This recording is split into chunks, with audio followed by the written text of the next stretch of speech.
আমি ভালোবাসাকে প্রাধান্য দেব। আমার বৌমা সে স্বামী হারিয়েছে, আমি মা আমি ছেলেকে হারিয়েছি।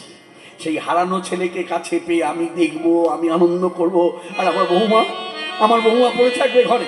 এ হতে পারে? নিতাই, আমি কোনো বাধা মানবো না, আমি যা ভেবেছি আমি তা করবো। মা, আমি আর কিচ্ছু বলবো না মা, আপনার মনে যা চাই আপনি তাই করবেন। হ্যাঁ হ্যাঁ, আমি তাই করবো।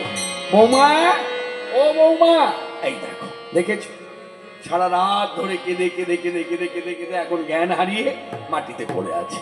আমার প্রথম কাজ হলো জ্ঞান ফিরিয়ে আনা, তারপর তো কথাগুলোকে বলবো। হ্যাঁ, জ্ঞানই যদি না থাকে কি করে কথাগুলো শুনবে?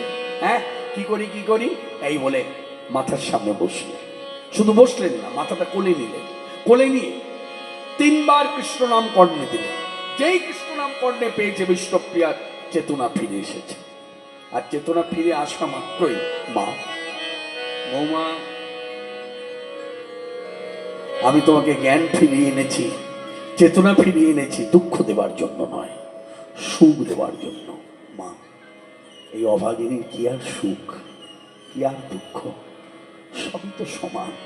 বৌমা, না না না না, আজ তুমি কোনো দুঃখ করো না। জানো মা, আমার ছেলে নিমাই ফিরে এসেছে শান্তিপুরে, লোক যাচ্ছে তাকে দেখতে।